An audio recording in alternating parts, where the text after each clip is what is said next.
And we're live. Hello, everybody, and thank you for waiting. Everybody who's been in the chat, talking it up. It's great to have you in there. I'm really excited to introduce you all to Peter Rollins. You know, Welcome. this is hilarious. This because I didn't know because I'm so technically idiotic. I thought this was just a podcast. Are there literally people right here listening Yes. to this right Yeah. now? Yeah. No Yeah. way. That's hilarious. I didn't know. That's why Yeah. I was talking away to you as if we had all the time in the world. Oh, yeah. Well, we do. We Yeah. kind of we do, but yeah.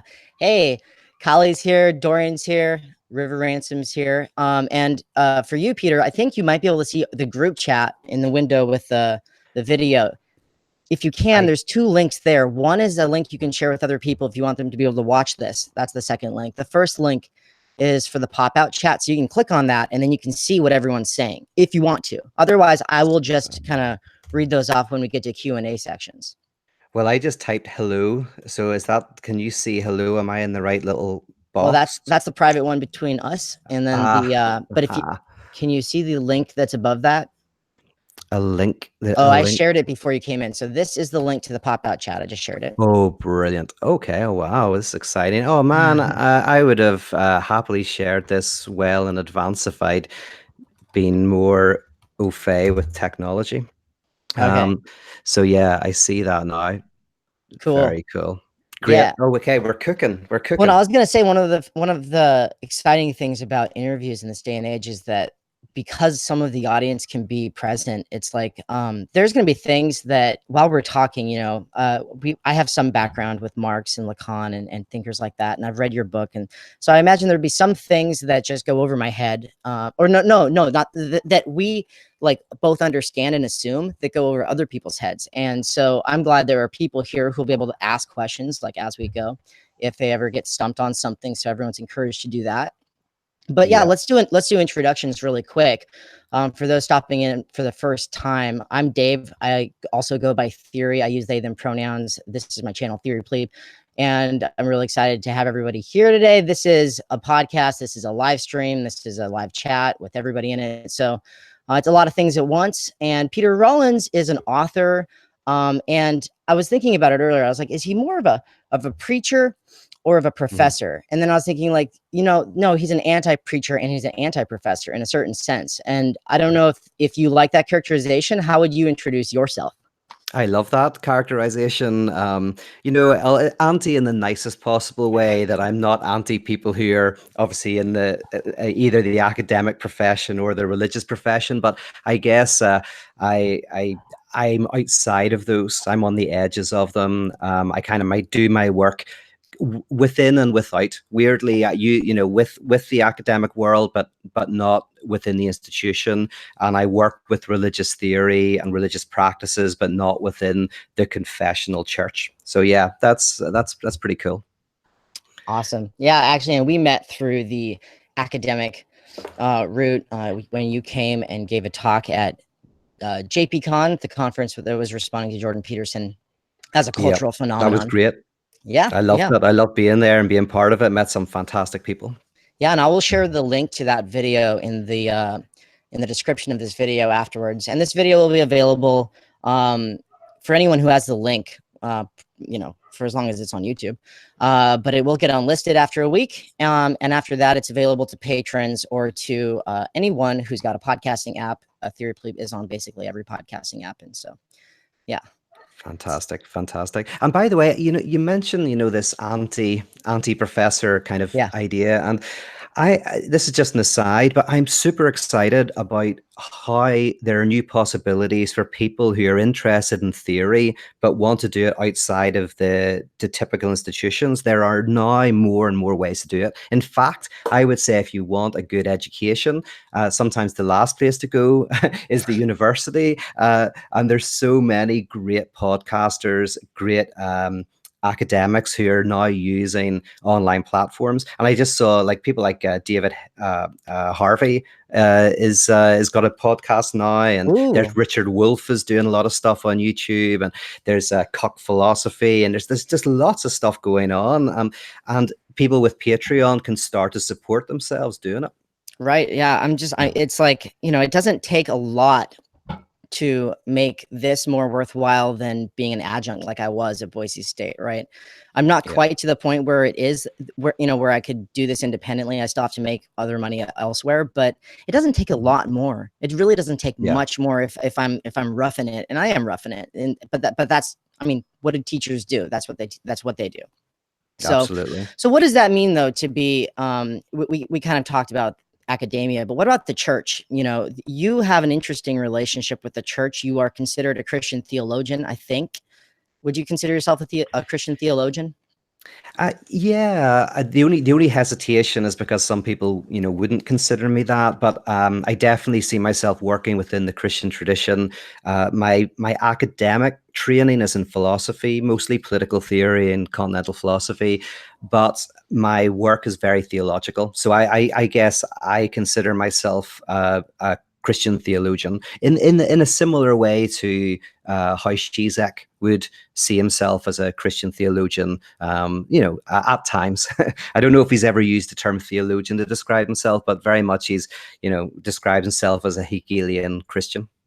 Right, and this was actually how I got introduced to you. Was you breaking down how Zizek diverges from Jordan Peterson in a pretty significant way because of their different takes on psychoanalysis, specifically because Zizek is coming at it from Lacan, and for Peterson, it's not even actual psychoanalysis, as you say. It's what is it, depth psychology, right? Psychology, yeah. There was an interesting debate came up actually after the Boise discussion of whether depth psychology is just another name for psychoanalysis. But I did make a distinction, and I think the distinction is an important one, is that there are people who are depth psychologists, people like Jung, who believe in the unconscious, but it's different from the tradition of psychoanalysis with Freud and Lacan. So there was a bit of debate as to whether that is a real distinction or not. But I think it is a real distinction. I think that's also very Lacanian of you, or just to be like, sorry, that's just not even real psychoanalysis. I mean, Lacan's legacy, for those who are new to these names, and I'm sure there are many who are new to the name Lacan, I would characterize him as the most influential psychoanalyst of the 20th century, at least in theory circles, at least maybe not in the world of mainstream American psychology, but definitely in the theoretical worlds, just in literary criticism, and not so much sociology like a lot of these thinkers, but more people who are into philosophy, specifically continental philosophy, people who are they're into reading the people who follow from Kant, who are like, I don't know, Hegel, Heidegger, Husserl, the three big H's, and Sartre, Simone de Beauvoir, and all of these other thinkers. Lacan was a rock star in Paris during the height of France's intellectual boom that came after World War II. So. Yeah, no, absolutely. And he was a very charismatic figure, very strange figure, very, even though all these philosophers are very difficult to understand, Lacan had a style that was almost even more impenetrable than some of his associates. And so there's a whole charisma around Lacan and his work that's fascinating. So yeah, he was a very interesting guy. Yeah. And so to really, for one of the things I assume in a conversation with you is just like what it means, I guess, that you're coming at everything from this Hegelian, Zizekian, Lacanian, Marxist, Nietzschean approach. But like a lot of that, I think I didn't even get that in Philosophy 101. A lot of that's just, and so I think normally you come at people, you don't come from theory per se. You usually come, with jokes. You usually use stories. You talk about commonsensical things, and then you sometimes make us see them in ways that I hadn't before, at least. So yeah, no, and I do that for myself. Like I'm a very concrete thinker. I find philosophy difficult. There's some people I know who are naturals, that they swim in abstraction very easily. But what I have to do is I read slowly. I then kind of like crunch it through my own life experience. And whenever I can find a good analogy or a good story that makes sense, I feel that I've understood it. So yeah, a lot of the way I speak is a little expression of my inner world, how I come to kind of understand these theories.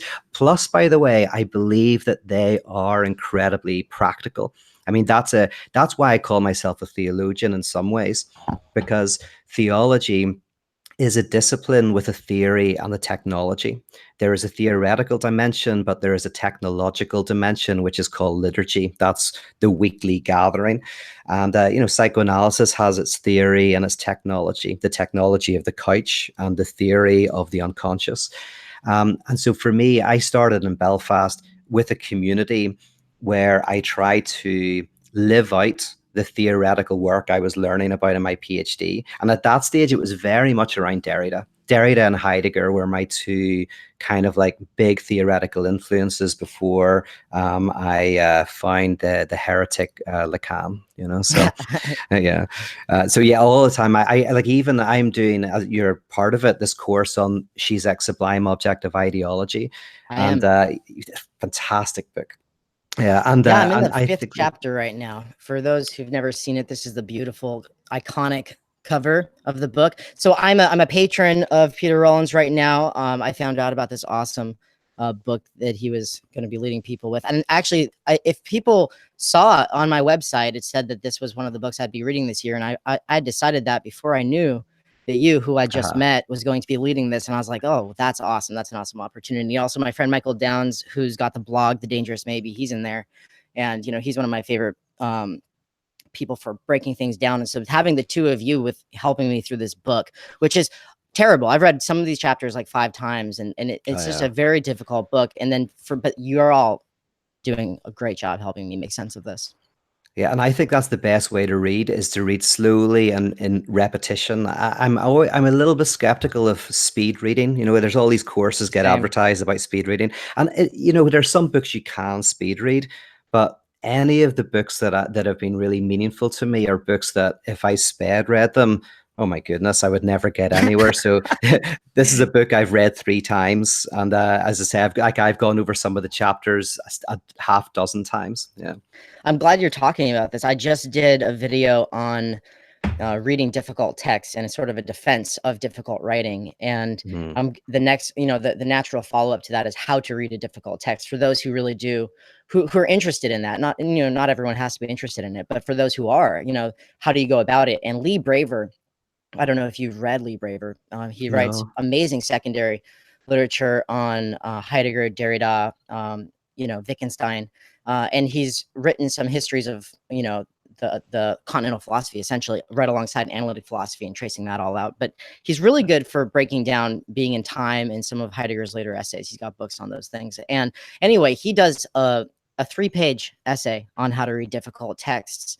And I found it like 3 years into my academic career. And I wish I'd found it years before that, because really, like, I'm a huge advocate now for just getting through it pretty fast, making small marks along the way. Like, don't trip if you don't understand, just keep going. Sometimes check if you're really curious, but really, like, it's a juggling act. But, then wait a couple months and come back. And if you can trust yourself that you will do that and you actually do follow through, it's just like, that's when it becomes really beneficial. But I would say, on the other hand, that there's another style of writing that's as valid, more valid perhaps.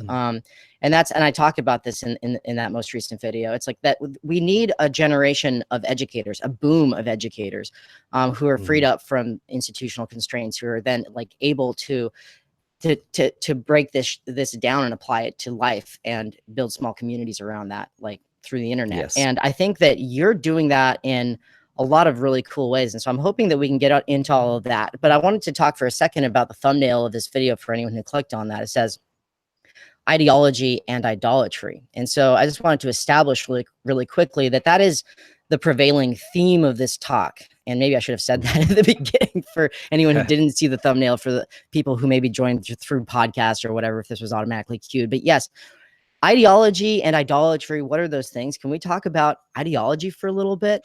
And so when I think of ideology, I think of Marx now, because after reading Marx, that's the way that I use ideology, which to me was that It's the collective lies that we buy into to allow the existing order to continue on without seriously changing in any way that would undermine its reproduction.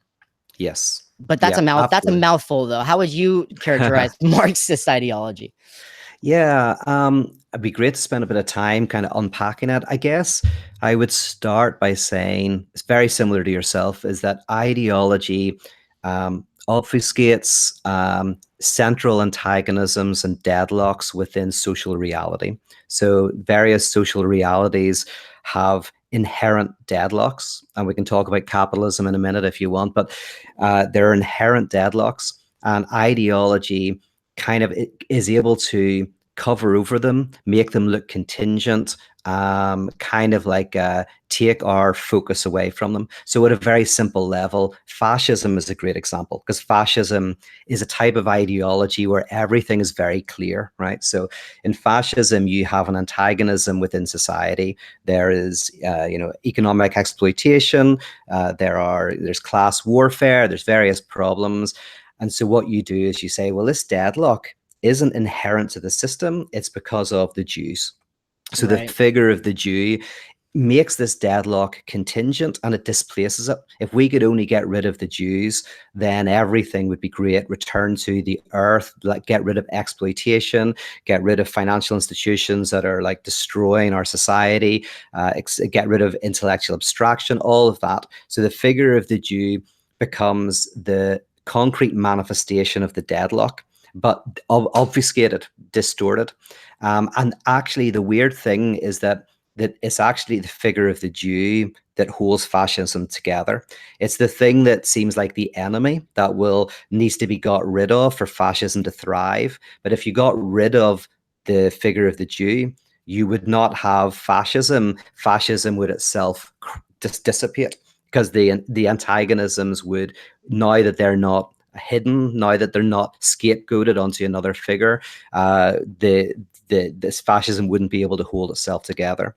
So it holds itself together by this deadlock called the Jew, but that's not the real deadlock.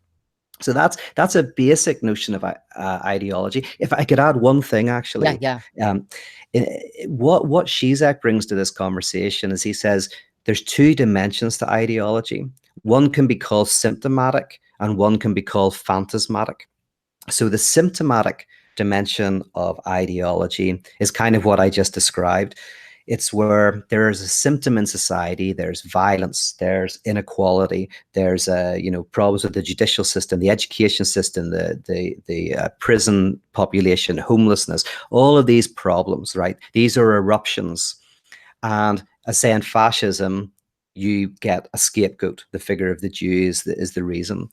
Now, symptoms can be interpreted. So most ideology critique is about showing how a figure of the Jew is not the problem. It's kind of interpreting the symptom and trying to express the true reasons for the problems or the symptoms. But the other element is the phantasmic element.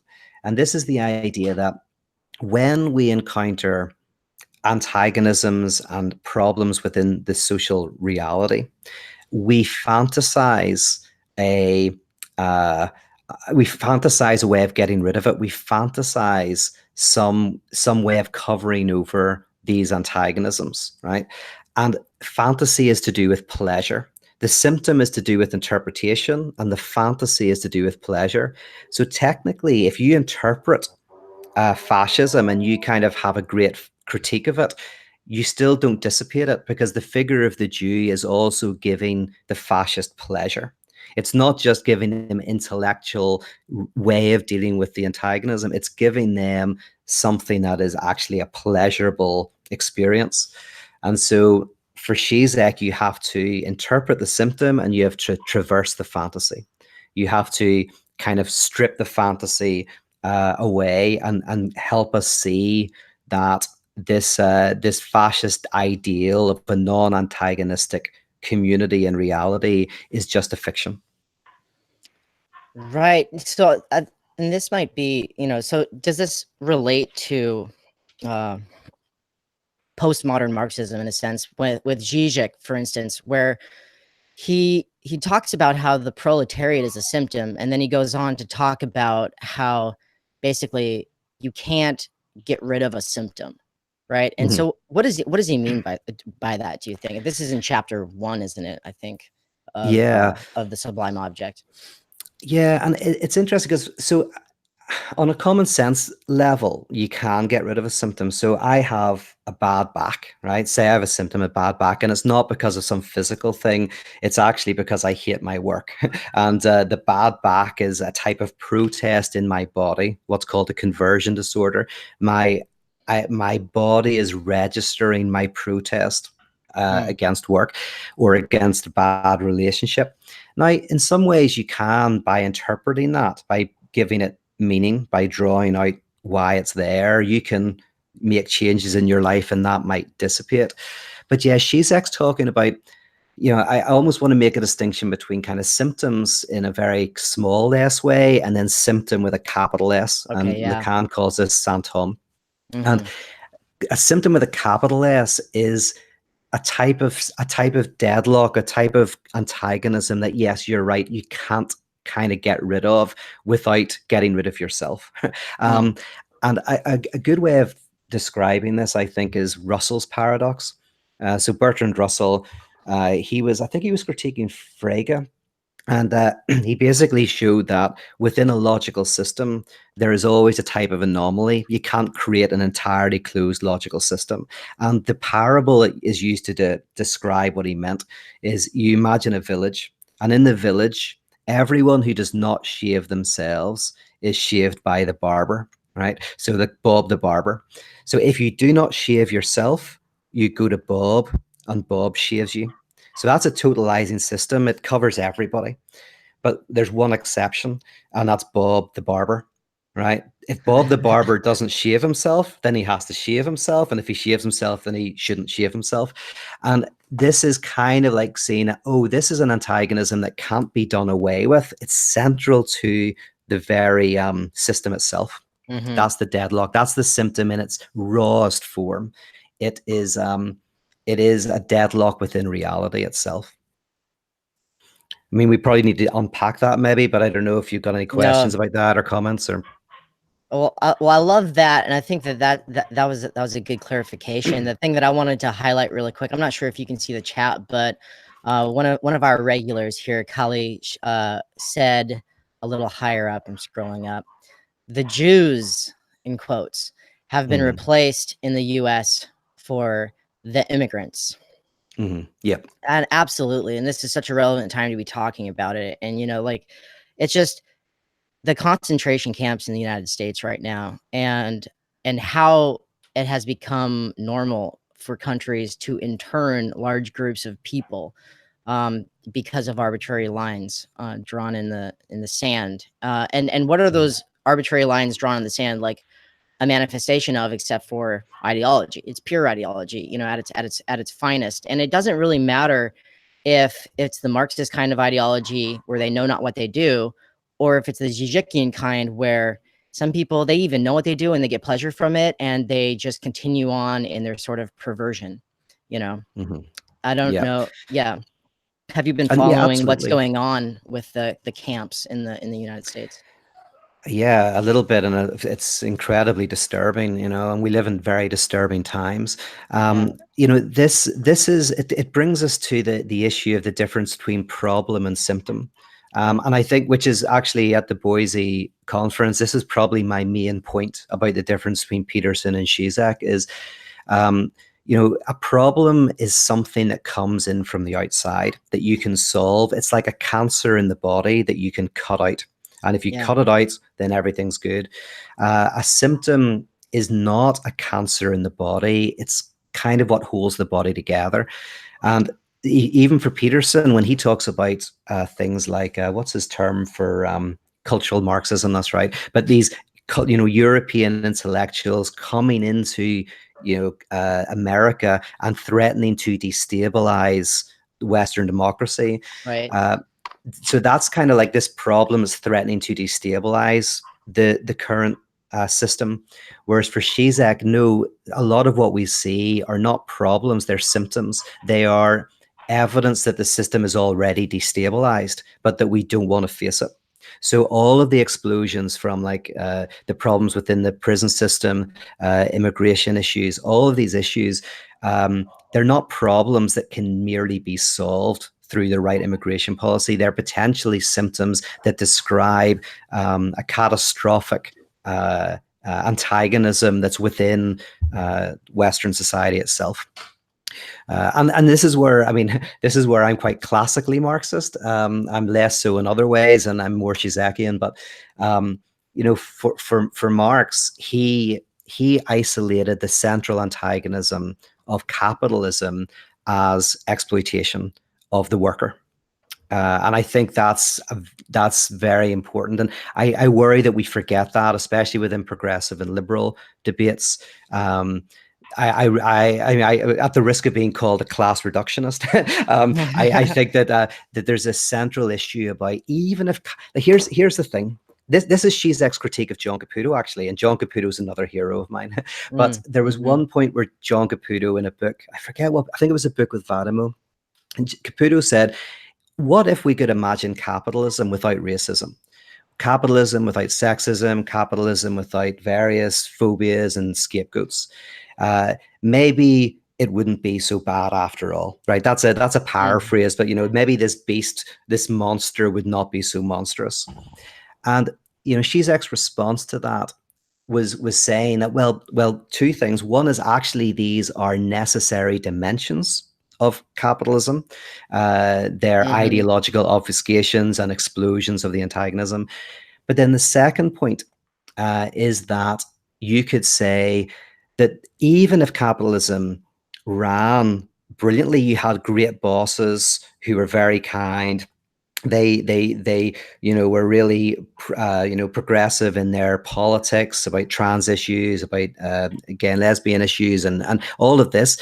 There would still be an inherent structural injustice going on, which is that you'd be working for $100 a day and making $200 a day of profit, of which, you know, that other $100 goes to you know, financiers. So, right, the ownership will go to someone else, and maybe they're a nice king, and maybe they're not a nice king, but you know, the system still has a king in place. Exactly. And so if we think that things will be solved by purely kind of making people nicer, then we're missing, I think, the structural or logical, the structural kind of deadlock that ultimately, you know, is maybe, I think, the central issue. Wow. By the way, I can't see the comments because it was slowing down my internet, so I closed it. So Cool. You read out. Don't tell me any of the negative ones, but oh yeah, no, I just banned them forever when I see them. Yeah. I'm kidding. I've never had to do that. Yeah, I've never had to do that yet. But let's see. So Kali's like a fan of what you're saying, and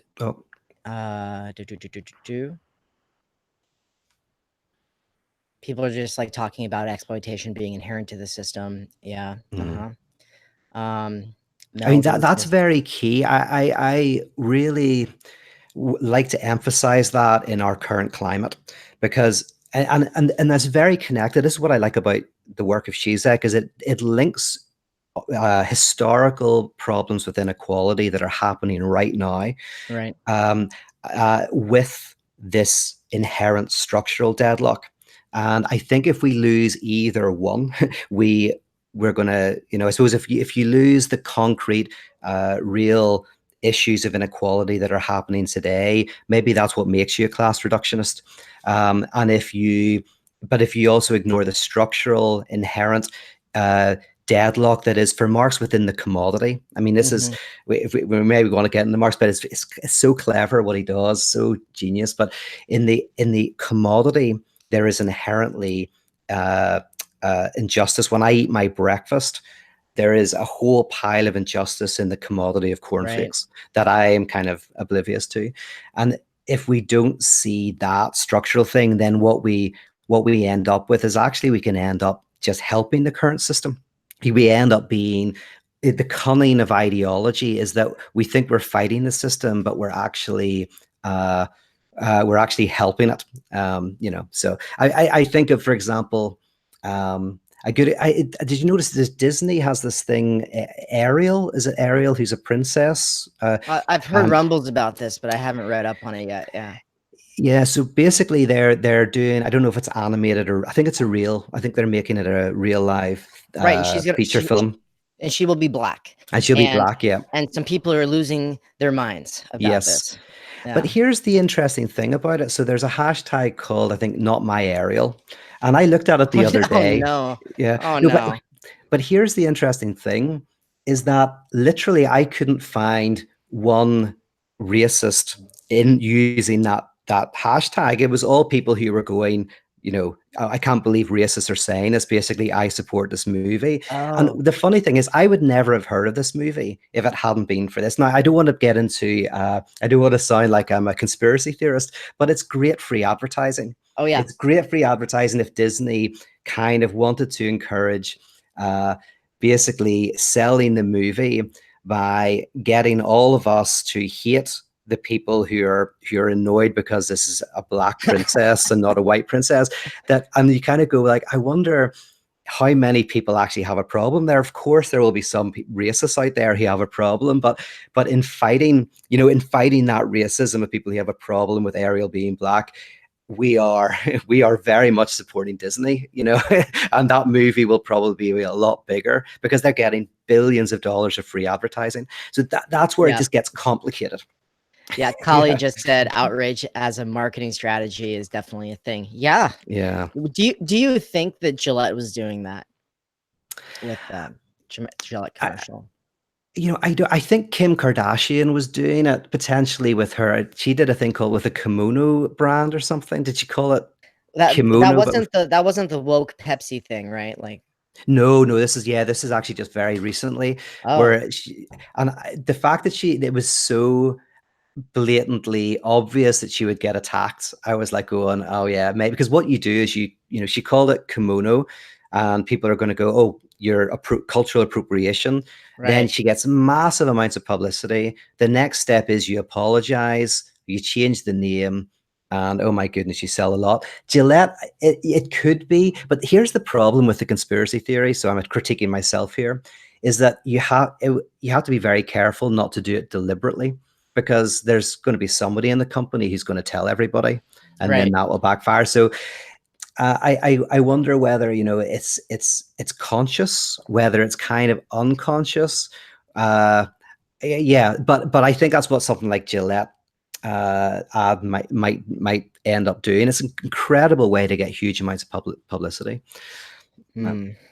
Yeah. So, so how do we basically and by the way, in my religious work, it's the same within confessional churches, is how do you, but within Capitalism, is how do you kind of fight in a way that is not rearranging chairs on the Titanic, right? How do you kind of like really put a spanner in the works? How do you really create genuine revolutionary change, rather than in way strangely working for the system when you think you're working against it? Right. And this is a problem. I think this is why I like Slavoj Žižek, Judith Butler, and Elaine Badiou, all three really well-known philosophers, which is, there's not a lot of well-known philosophers alive today, and they're pretty well-known, relatively speaking. And a lot of, in the philosophy departments that I went to, that I made, where I majored in philosophy and critical theory, is like, people kind of talk about them like they're just big for like the wrong reasons, or like they won't be remembered in 100 years. But it's like, well, I think the reason that they resonate a lot with us is because they're really concerned with that question right there. How do we actually resist without just kind of playing into ideology or ressentiment, where we are basically telling ourselves that we're doing all the right things for the right reasons, but in reality, we're just letting ourselves off the hook from actually changing in any serious way, right? Yeah. Both ideology and ressentiment, both concepts I've talked about in videos, are these things that, these lies we tell ourselves, and but it's like, well, are we actually committed to change? What are the if going out and killing, my landlord tomorrow, if everyone else was killing their landlords, would actually bring the change that we needed, then cool. But like, we've seen this happen, and really, like, those kinds of wounds don't, culturally speaking, don't just go away. There's nationalists in every state, and the question for me is like, well, we can't just put them in gulags. How do we when you're in a position, and you're pretty committed to saying, we should fight for a world that is no longer this or no longer that, and then you've developed a sense of the other, and this is ideological in a certain sense. How do we fight for progress without playing into these traps, and just perpetuating harm without addressing, root causes?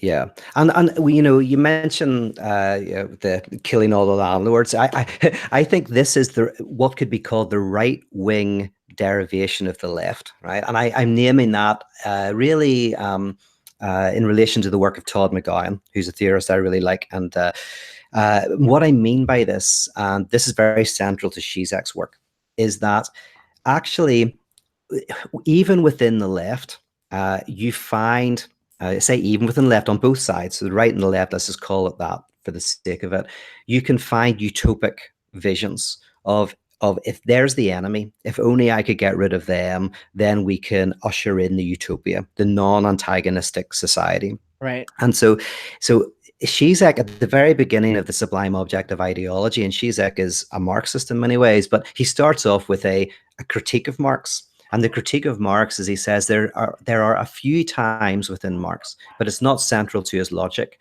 but where he seems to suggest that we can have a non-antagonistic kind of political economic system. And there is a way of saying that is partly responsible for the extreme violence, this extreme oppression that we see in actually existing communist countries.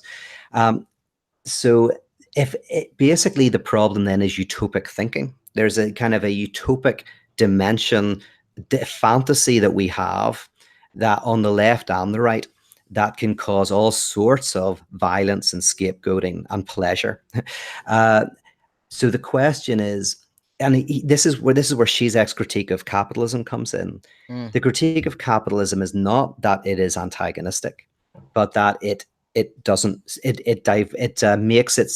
hides its real antagonism. It hides its real deadlock. We don't confront it. We put it into contingent problems. We see the issue everywhere, but where it really is.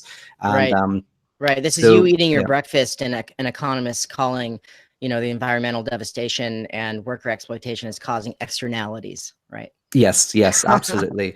So how do we? And this is the difficult thing. But can we imagine a society in which we can embrace the inherent antagonism of reality? This is, by the way, the philosophical dimension of Lacan, which is that there is in reality itself an antagonism. In biology, we call it evolution. In physics, we call it quantum positioning, quantum mechanics. In psychoanalysis, we call it the symptom. But in all of these disciplines, there is an inherent antagonism, and the trick is not to try to get rid of it, but to find a way to mobilize it for transformation. And there's a way of saying that this is what Hegel means by the end of history, and what psychoanalysis means by the end of psychoanalysis. The end of history is the point when we can create a system that is not that does not hide the antagonism from itself. Now, of course, society will continue to go forward and changes will be made, but that is like the central insight that humanity needs to get to. And in the same way in psychoanalysis, you go there because you want to get rid of the antagonisms of your life, the suffering, you want the fantasy of the person that left you, all of that. And at the end of analysis, you come to embrace the castration, basically, that there is an inherent deadlock in your reality, and that actually it's the fantasy of escaping it that causes all the problems. So, yeah. That's good. That's really good. It brings up a lot of things that I want to make sure that we touch on. Especially, we have to get to idolatry and this escapism, right? Basically, I think there are different theories of human subjectivity, of experience, of Dasein, of whatever, and ways that existential analyses about why it is, what motivates human behavior, pathologies, anxiety, etc. And this take is one that I find really interesting, and it sheds light on how capitalism is able to function so well, doesn't it?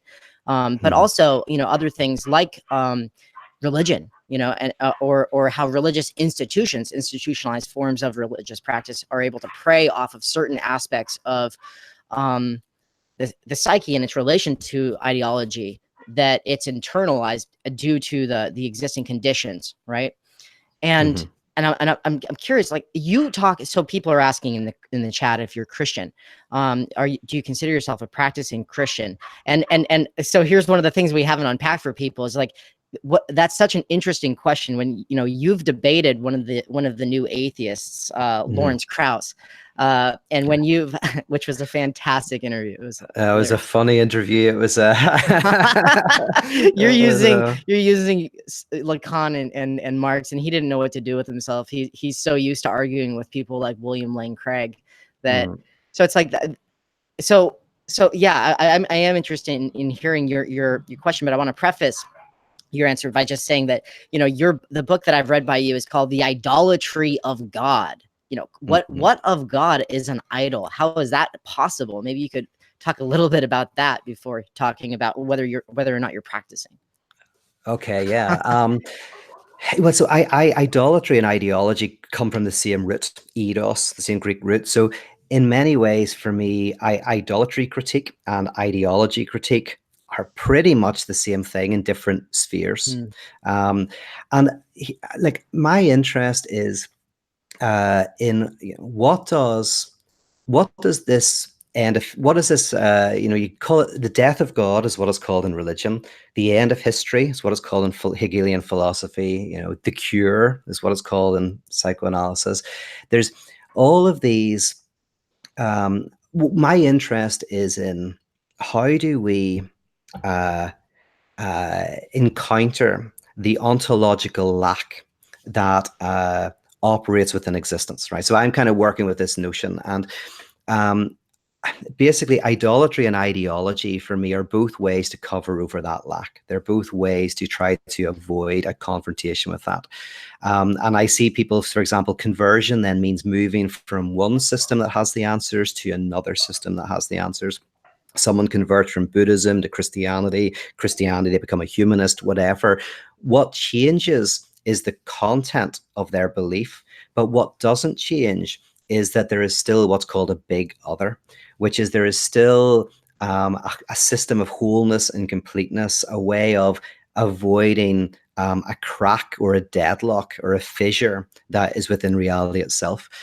And so for me, and I started with religion. I started in Christianity when I kind of had a conversion when I was 17, got involved in the confessional church for a few years, but then became obsessively interested in the importance of religious theory, so much so that I almost prejudice it as the as the cure. For me, the church is potentially the countercultural, subversive collective that can help us encounter the death of God.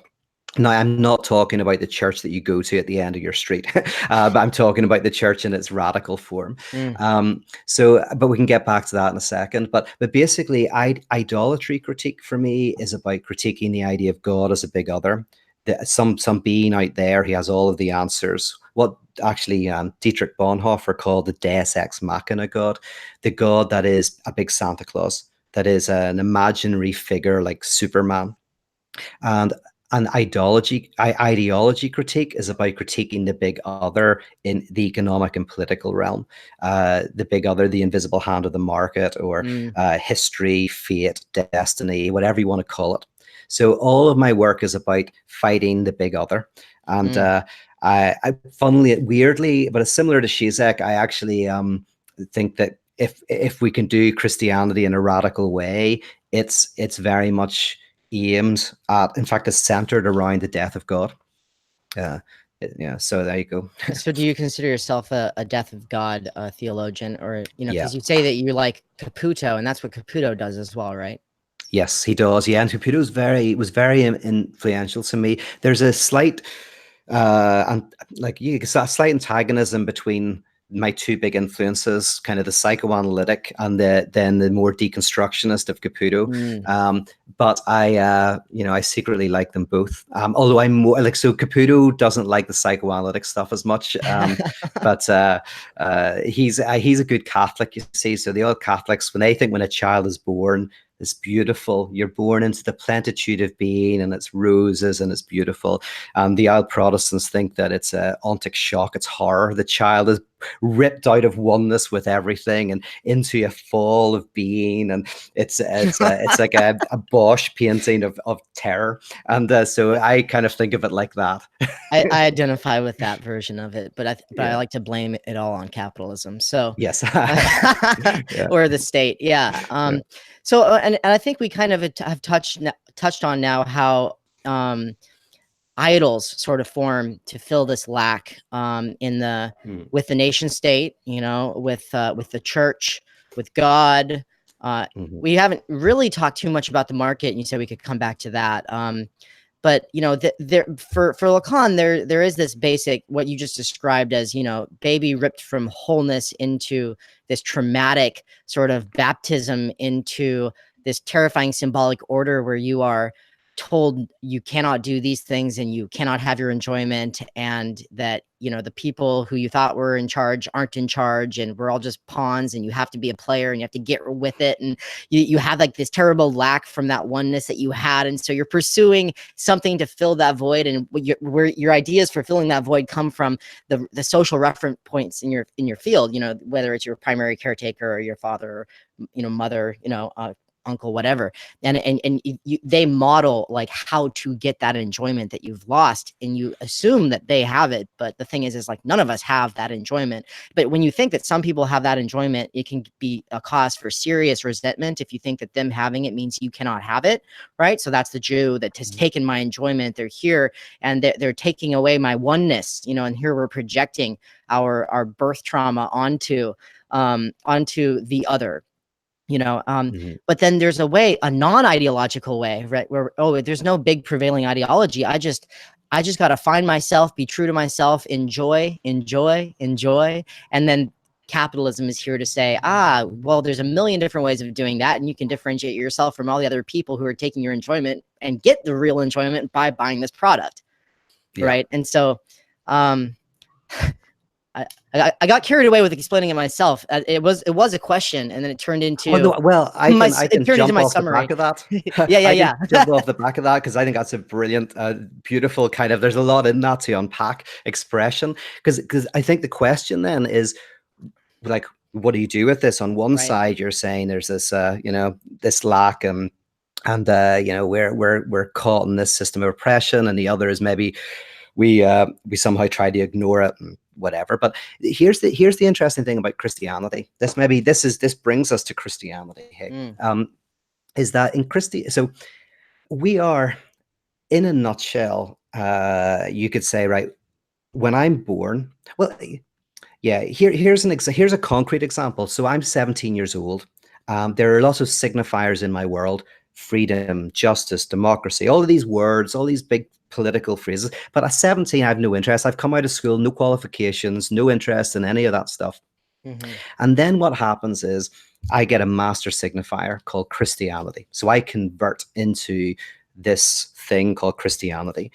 And that master signifier, as you know, but for the sake of people listening, is kind of like a term that folds all the other terms into it. So when you call yourself a Christian or a capitalist or a communist or whatever it is, this big term that then helps you define what freedom is, what democracy is, what justice is. And depending on your master signifier, those words will look very, very different.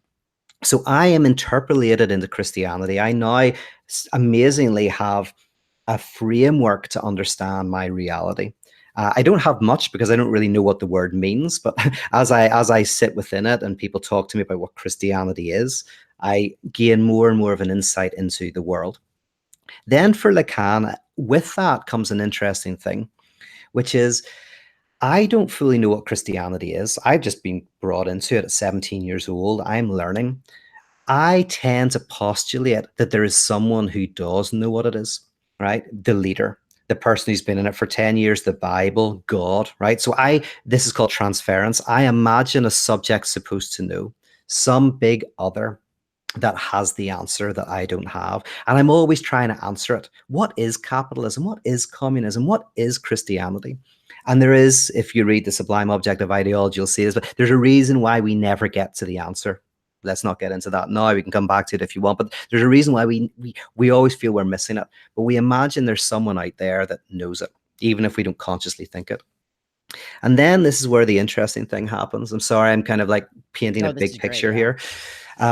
Is with this big other that we imagine has the answer that we don't have, there is this other dimension, which is that they're ineffable to us. What do they want from us? What does this big other want? So for me, the Christian, I'm looking at God. What does God want from me?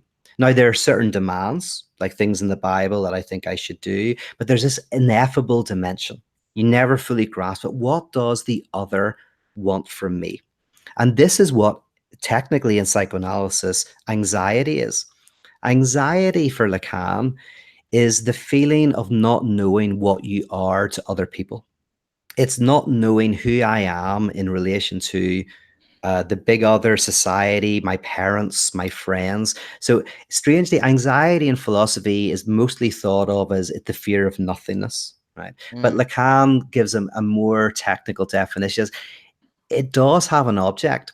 Anxiety is when you're like, I don't know who I am to the big other, what they want. So what do they want of me? Oh, go ahead.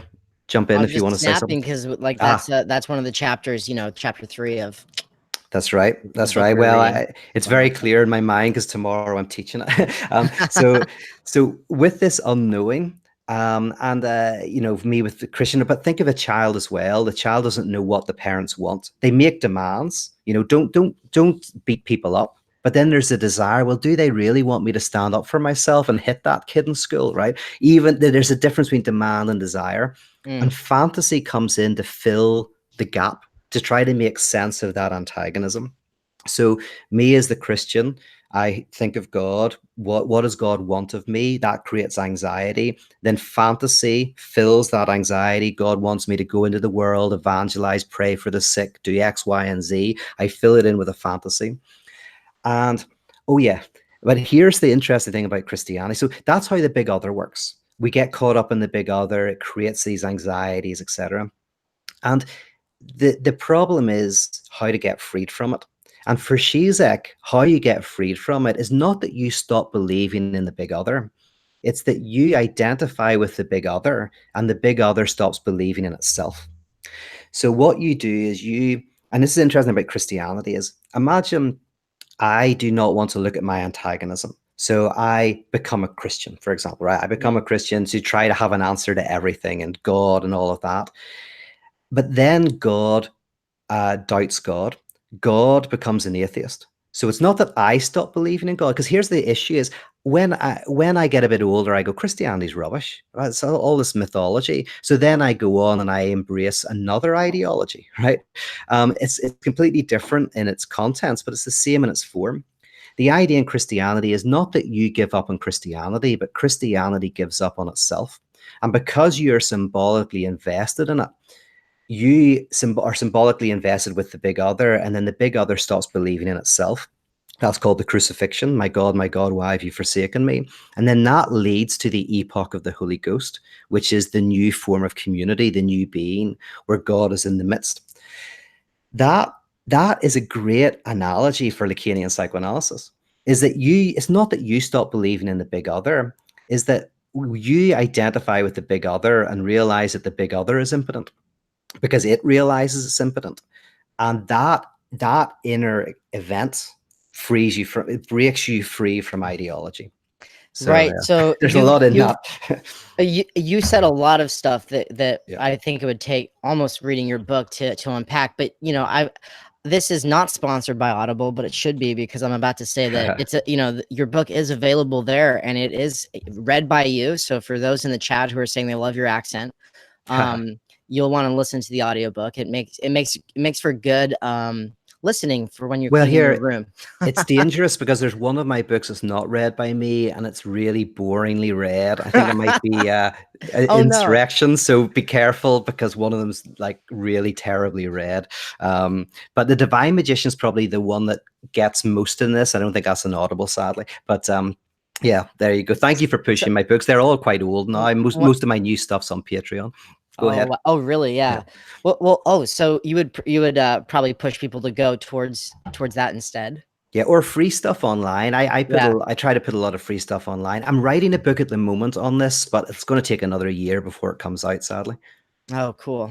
Yeah. So one of the things that kept coming up with the debate with Lawrence Krauss, that ties right into what you were just talking about. It might That was a car crash of a debate, by the way. I love that you bring it up. I'm like, that was a car crash of a debate. Well, I hate to say that because that will make people even more go to watch it, because they go like, "I'm behind the scenes. It was terrible. Oh my goodness." The Streisand effect. Was he offended by your constant joking about dressing up as a bunny back at the hotel and having sex? I'm not sure. Like, that's not exactly what you said, but it was. It was roughly. Well, here's the thing. I can't. I don't want to say too much because he was a nice enough guy and all that. But I got to say, he thought I was William Lane Craig. Point two. He did no research, none at all. In fact, if you watch the debate, both of us were supposed to give a 15-minute introduction and then talk. Just before the debate, he says he wasn't going to do it because he had done no research, didn't know who I was. He just thought that I was going to be like an apologist. And I met him the night before, tried to buy him a drink at the hotel. It didn't go down well. All of this, so it was a weird, surreal thing. It's a funny debate. If you want to watch something very humorous, go and check it out. Sorry, someone in the chat just said to check a question, so I'm going to do that. But first, I have to pick up on what we were just talking about. Yeah. So what if I'm sorry to hear it wasn't good at the interpersonal level. It was great entertainment. And I think it strikes a nerve, kind of like how the Zizek Peterson debate strikes a nerve, and also similarly, Peterson didn't do any research on Zizek either, and it was obvious. All he read was the manifesto, which he hadn't read for 30 years apparently. So that was funny. It sounded like that was hilarious. Yeah, and so I think this was kind of similar to in that way. But one of the important things that you get at that strikes a nerve, that gets to something really important with the atheist community, I feel like, is this whole thing about trauma and about what are you actually trying to do, and what are you trying to address? If your biggest concern are the people who do think the earth is 6,000 years old, who do think that abortion clinics should be bombed, that was a degree harder, but whatever it is, fundamentalism, in whatever form it is that you're trying to fight, do you really go after the stated beliefs of the fundamentalists, or do you go after the trauma that this is supposed to be, that is functioning here, or that is expressing itself, and what does that mean? Could you unpack that a little bit? Because that's something that was really important that comes up in the debate. When I'm wondering if you, break it down for the people in the chat. Yeah, I wish I brought it up more in that debate, because there was a point. I think there was a point where Lawrence Krauss brought out this little piece of paper that basically describes how we date the age of the universe. And it was a very clear piece of paper, and he says, I carry this with me so that whenever I meet fundamentalists, I can show them that this very simple, very clear way of how we date the universe and the world. And then he says, but it rarely works. And I'm like, yes, of course it rarely works, because that's not why someone believes in a 6,000-year-old Earth. Not the reason why most people do. If you believe in a 6,000-year-old Earth for intellectual reasons, you're not caught in ideology. You just haven't been educated well. And you maybe grew up in a very conservative place, you've given certain textbooks, but there's a certain point maybe whenever somebody shows you the evidence and you reconsider. If that's the case, you're not caught in ideology or idolatry. It's not, that's just a simple fact that you didn't know. You're caught in idolatry and ideology when the evidence doesn't have any effect at all, right? And you can, say, oh, the dinosaur bones were put there by God or whatever, So the issue is going like, I was a 6-day creationist, right? Whenever I was 17 and I had my conversion, I became an advocate of 6-day creation. I read all of these creationists, a guy called, was it Gish, Dwayne Gish or something was the guy who I was really reading. But oh my gosh, yeah, that guy. do you know? I didn't think anybody would know his name. I'm so sorry to say I know him. That's brilliant. Yeah. I'm impressed, man. That's really cool. I was raised on Kent Hovind and Ken Ham and Ken Ham. Yeah, I met Ken Ham actually recently. the K House, the Koinonia House, like all of these. I have a video up about being raised in a cult, being born into a cult, and leaving it, and kind of like what that's all like. So I'm not going to go into it, but I'm just saying that like fundamentalism is close to home, and that it does get to a certain point, because I was resentful for a lot of years about that, but it gets to the point where it's just like you're right. This is a lot about education. This is about trauma. This is about people hurting, and so when your family's hurting, it's just like that's just something you have to think. You have to live through. Well, absolutely. So if it's trauma, if it's not just like what you've been taught, if it's something more, like for me, I was a 6-day creationist, but and I could argue with anybody, and I had all of my arguments, and no one could beat me. Now they couldn't beat me not because I was smarter, but because I was so dumb. I didn't know I was beaten. Whenever you're so dumb, you don't know you've been beaten in an argument. Right. But so I was out there. Plus, of course, most people don't read anything about biology and geography. So I had an advantage, even though I was reading terrible stuff. But the what broke it for me was not when someone finally had a better argument. It was when someone I respected within the religious world, and that's important because I had a transferential relationship with this person. So this elder who I looked up to said to me, "Oh, I don't think it's important." And at that very moment, the whole thing was gone. Didn't believe it. So deep down, I knew it was all ridiculous, right? But even though I knew it was ridiculous, I hadn't been able to get to the point of making that conscious of subjectivizing it. But when I was in a transferential relationship with the God substitute, the big other, who was in this guy called Alan, this elder, right?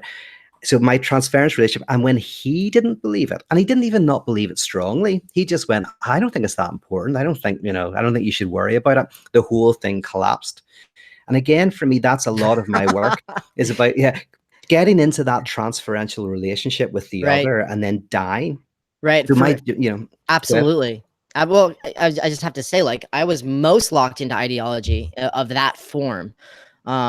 And unwilling to be open to a serious conversation or really thinking through it. When I felt like I was under attack. When it felt like people were, you are like, I am smart, I am good, you are not, you are wrong, and kind of attacking me for it.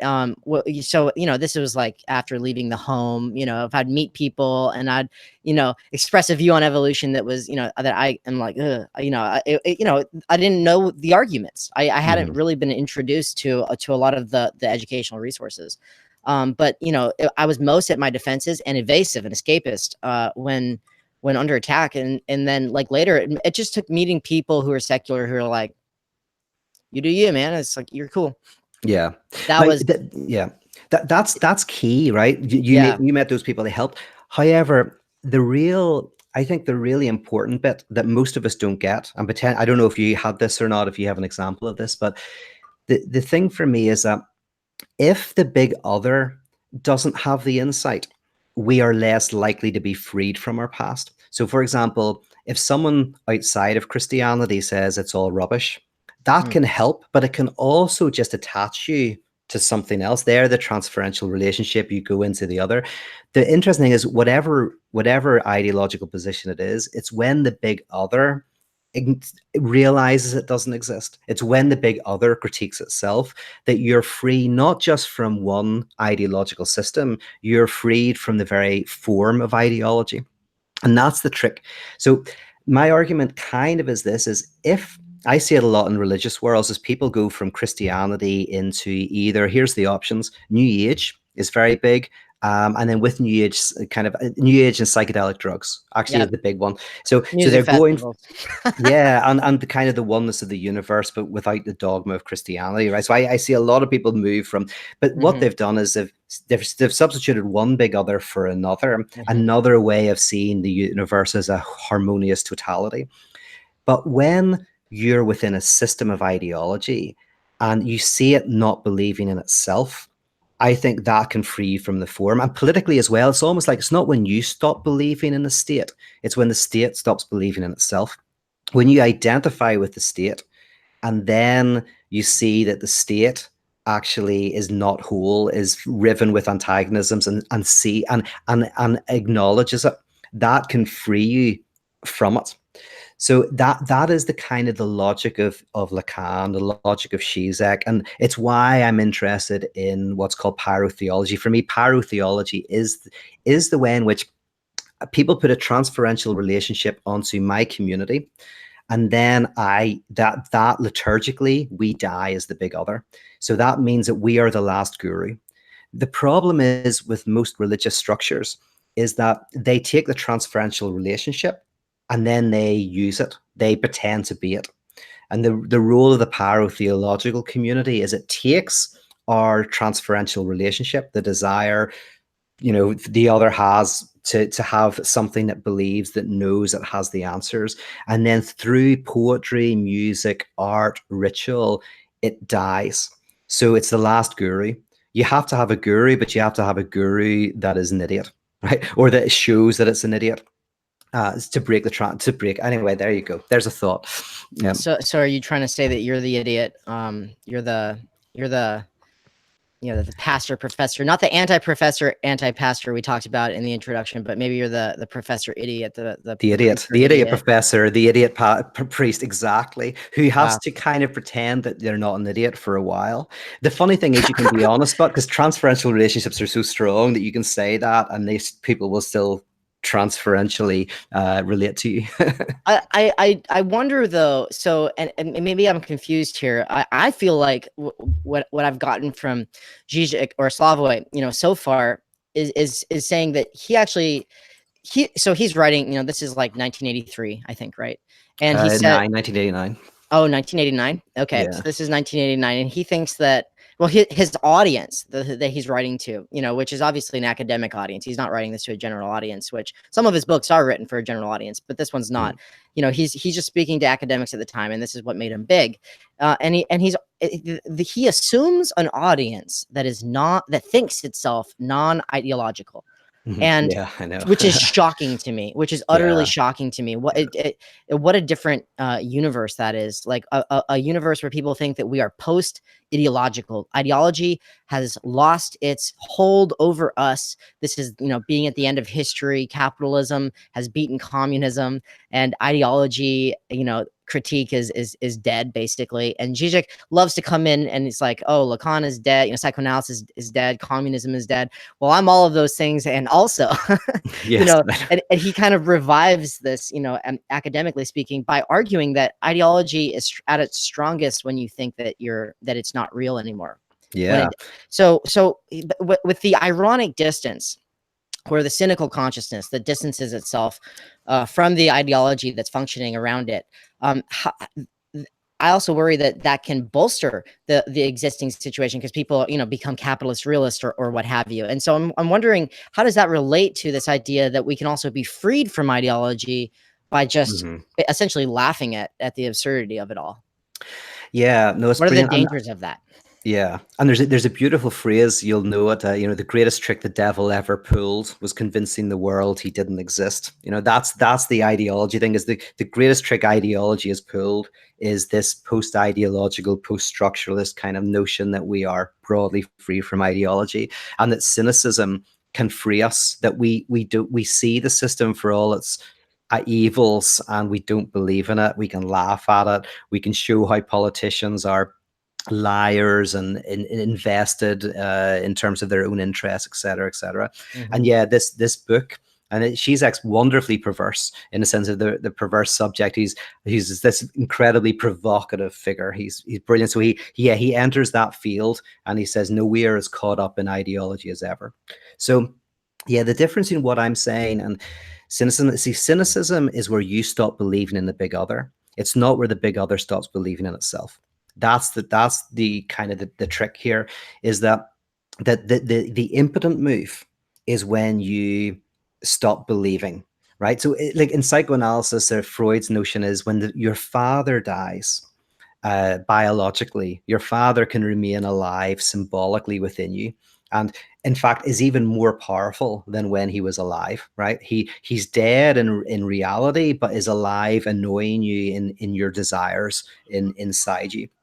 And so Freud has this beautiful dream, or I think it's a dream of a patient, where the patient imagines or dreams about his father or her father. And Sorry, Freud, I've got my. I'm sorry. This is oh, no my worries. phone was. I had an alarm going off and it was playing music. Okay, I got it. Oh, no worries. Got it taken care of. Yeah, well, yeah. Freud's insight is, this patient, that they know their father is dead, but their father doesn't know. Their father is still within them, making these demands. And then the idea is, of course, how do you get the father within this patient to realize that it's dead?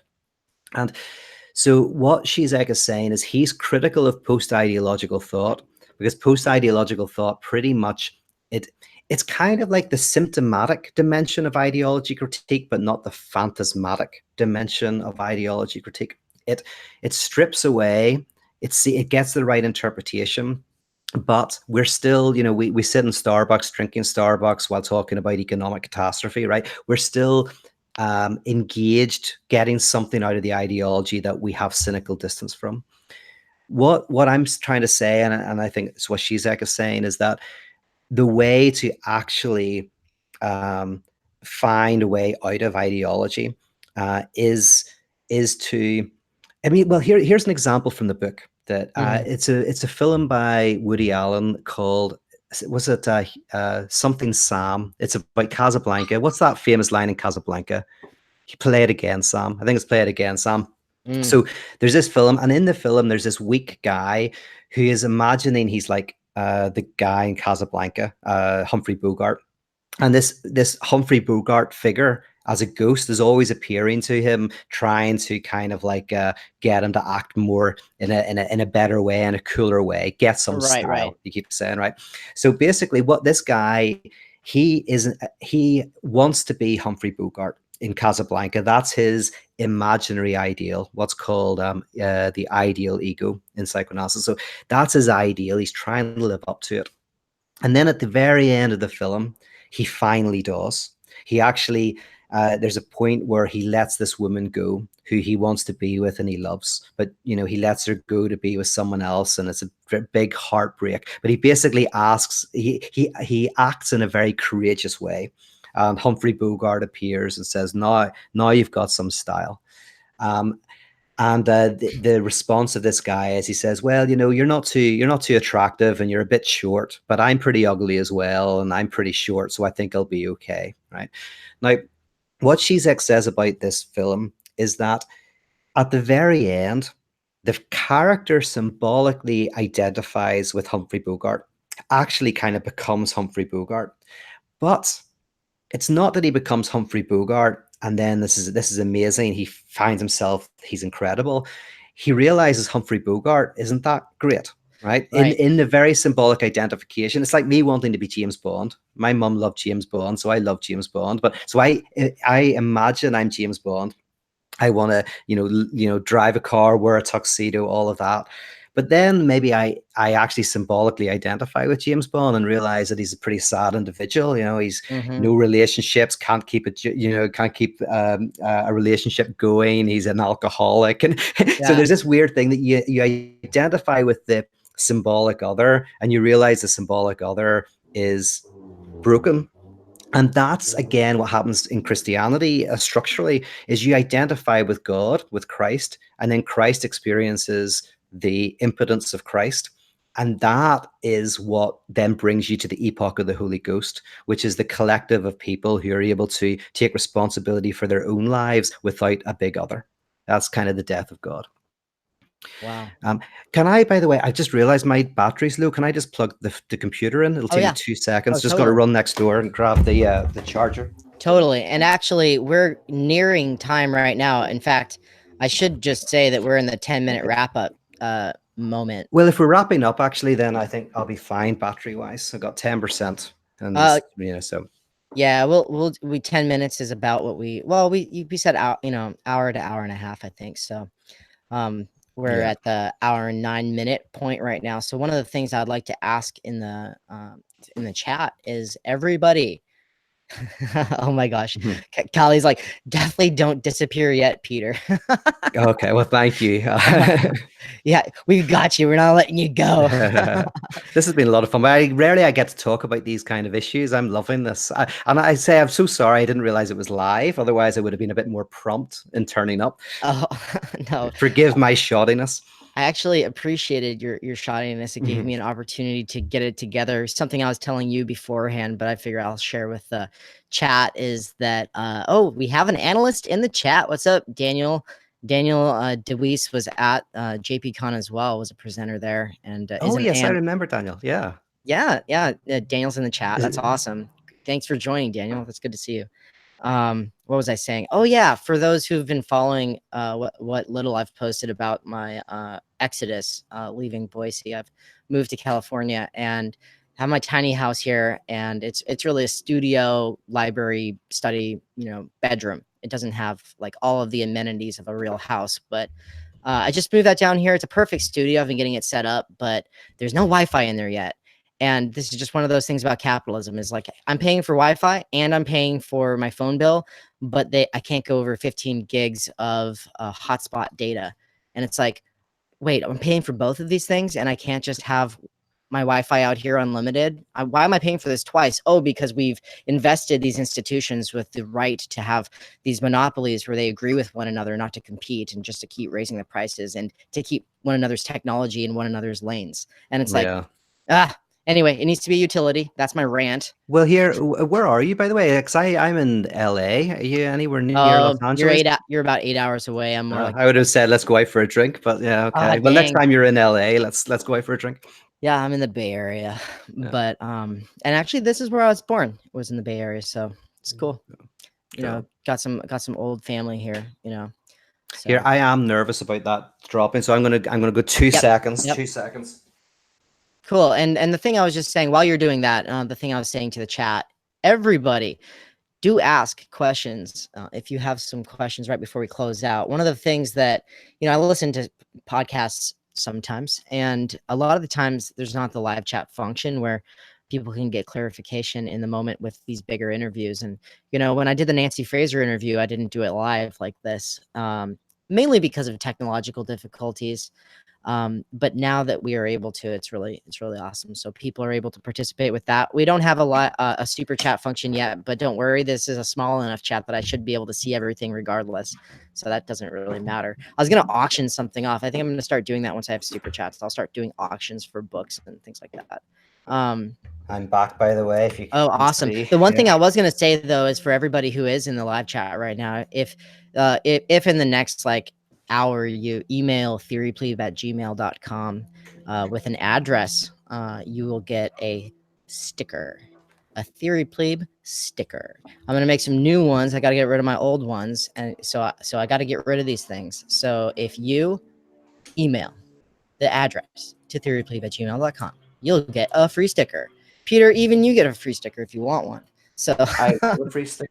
I also want a plug that actually works. So oh no. Well, I mean, if we got 5 minutes left, we're just closing questions. Maybe if you just disappear, there'll be no closure. Maybe is that good? That means that's probably good. Yeah. Yeah, so far ahead. I'm looking for a plug, but I can definitely any questions you've got, any comments, fire them my way. Oh, cool. And River Ransom in the chat said they got their stickers yesterday. So hell yeah. Callie, did you have a final thing you wanted to say to Peter? I know you didn't want him to go. I'm trying to scroll up through the chat, but my computer's like getting too hot. It's slowing down. Everything's breaking apart. This is a good metaphor for how the big other ultimately destroys itself. You know, if people have a transferential relationship to us, and then we start falling apart. There you go. That's a good analogy. So yeah, I quite like that. This is actually funny. Yeah. Oh my gosh, everyone in the chat saying they got their stickers. But I had this joke, but it's not really a joke. It's just what actually happened. You know, Lacan is famous for saying that the letter never reaches its destination, and the answer to why that is a complex, you know, psychoanalytic insight that I don't fully understand. But I brought it up as a joke because I invited you directly to this chat with the one through the app itself, and I don't think you got that. 10 minutes later, I sent the link through. I thought I sent the link through Gmail. I said, you know, I already invited you through Hangouts, but I need to invite you directly with this link. Because Lacan, I basically say because Lacan's got me nervous that the letter never reaches its destination or whatever, and although it always reaches its destination, yeah. And then I literally forgot. Then I literally forgot to include the link. But I sent the email and I thought that I'd included the link, and so here I was like, I'm just ensuring that it reaches its destination, and then it didn't actually, and that was part of our initial technical difficulties. So. Yeah, well, the other was I kept on opening in Safari, and Safari hates Hangouts. That was on me. I got all your emails. I just was frantically trying to get you through Safari. But yeah. This is like I tell people, some churches. I still work with some churches, and I say to them, "Listen, you try to make everything look really slick.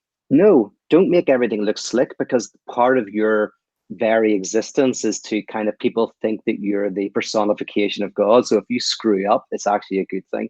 So talking about all the problems, again, yeah, that's a good thing of going, instead of us pretending that all of this is super polished. What I love about YouTubers in general is that I think one of the things that's attractive about what they do is they don't super polish things like a Game of Thrones episode. And that's kind of interesting. So, you know, if I'd known I was actually going to be on camera, for example, I would have washed my hair. I would have actually, you know, I almost was in my robe. I'm in my pajamas, so I'll just stick that on. Nobody will care. And so I'm sitting here going, oh, I would have even positioned the camera so I'm not looking down in this weird way. So, oh my goodness, this is all great. Yeah, normally you're like down on the couch, kind of looking up a little bit, you know. I absolutely agree. It's a fun approach. One of the things I like to say now about the podcast and about the interviews that I do is that there's three sort of categories, loose categories that I think of. You know, plebes, which obviously I'm a theory plebe, but like the plebeians, you know, which is to say lay people. And then there's peers, people who are also like, you know, studying this or that, but wouldn't consider themselves professionals or professors. And then there's professionals and professors. That's the third tier. And those are three kinds of interviews that I do. You know, and we're all plebes in all sorts of different ways. But it's what I like. I have a privilege of having just gone into a lot of debt at a university. And one of the things that was my favorite experience, you know, studying philosophy wasn't the classroom. Some of the best experiences are in the classroom, but professors are like always down for coffee. And that's just something that you can't get through YouTube lectures. So I hope that I'm able to bring that experience basically. And so maybe I should write a short little description for future, you know, it's basically more like, professor coffee hangout, you know. Although I love this approach. I think it's a great way forward for this. Yeah, because you know I'm really into critical pedagogy, and actually this gets to my final question for you, but I'm really into critical pedagogy and Ivan Illich, and you know, in his Deschooling Society he talks about learning webs 40 years before the advent of Skillshare, who I'm also not sponsored by but should be.